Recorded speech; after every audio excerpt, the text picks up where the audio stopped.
नमस्कार मैत्रिणींनो, मी शिवानीज किचनमध्ये आपले स्वागत करते। आज आपण बघणार आहोत पंजाबी स्टाईल छोले मसाला कसा बनवायचा ते। चला तर मग व्हिडिओला सुरुवात करूया। त्यासाठी आपण काबली चणे 3 ते 4 तास भिजत घातले होते। या प्रकारे चणे भिजवून घेतलेले आहेत।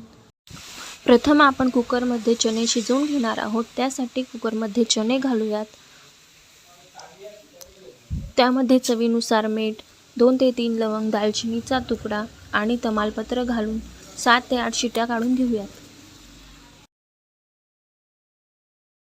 मसाल्यासाठी आपण घेणार आहोत 1 वाटी बारीक कापलेला कांदा, 2 चमचे आले लसणाची पेस्ट, 1 वाटी कांद्याची पेस्ट, 1 वाटी टोमॅटो प्युरी, 2.5 ते 3 चमचे लाल मिर्च पावडर, 2 चमचे धने पावडर, 1 चमचा छोले मसाला आणि 1 चमचा दही। तडक्यासाठी जिरे, 2 ते 3 लवंग, 2 ते 3 मिरे आणि 1 तमालपत्र घेऊयात। कढईमध्ये तेल घालून तेल गरम झाल्यानंतर त्यामध्ये जिरे, लवंग, मिरे आणि तमालपत्र घालूयात।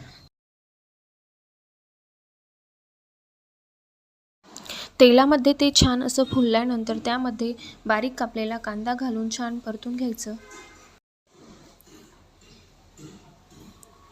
कांदा लवकर वाफेल त्यासाठी त्यात थोडंसं मीठ घालूयात आणि कांदा लालसर होईपर्यंत छान परतून घेऊयात।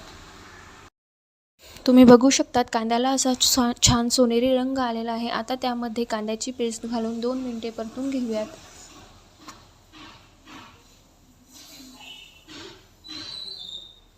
आता त्यामध्ये आले लसणाची पेस्ट घालून परत 2 मिनिटे छान परतून घ्यायचं।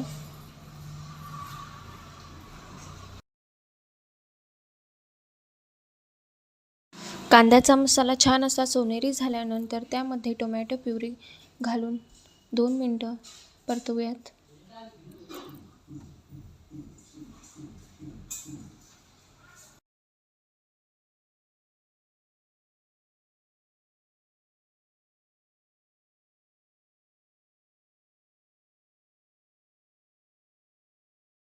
मसाल्याला छान असे तेल सुटलेले आहे। आता आपण यामध्ये लाल मिर्च पावडर, धने पावडर घालून 2 मिनिटे परतून घेऊयात।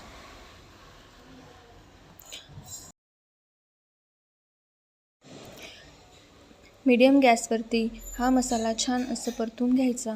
त्यामध्ये थोडंसं पाणी घालून घ्यायचं म्हणजे मसाला जळणार नाही। हा मसाला मीडियम गॅसवरती छान शिजू द्यायचा म्हणजे त्याला छान तेल सुटेल।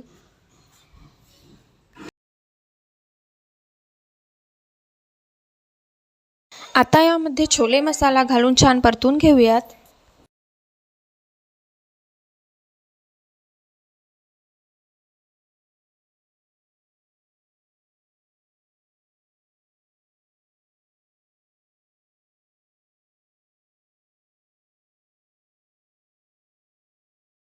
तुम्ही बघू शकतात मसाल्याला छान असा रंग आला आहे। आता यामध्ये आपण दही टाकून छान मिक्स करून घेऊयात।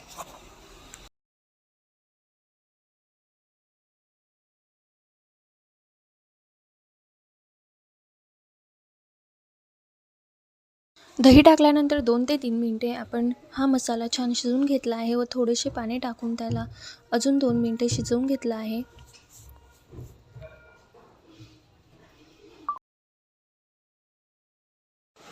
मसाला छान असा झाल्यानंतर आपण त्यात शिजवून घेतलेले काबुली चना टाकून घेऊयात व 2 मिनिटे शिजवून घेऊयात।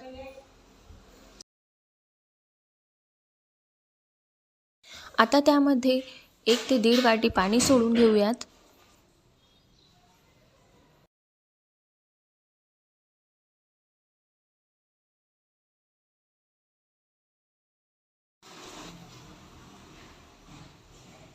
त्यामध्ये चवीनुसार मीठ घालून 10 ते 15 मिनिटे ही भाजी मीडियम गॅसवरती शिजवून घेऊया।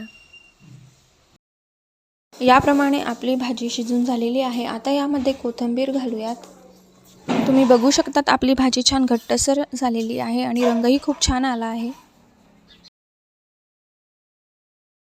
अशी ही चमचमीत आणि झणझणीत पंजाबी छोले मसाला रेसिपी तुम्ही नक्की करून बघाल.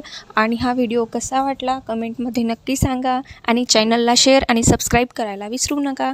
चला तर मग भेटूयात पुढच्या व्हिडिओमध्ये.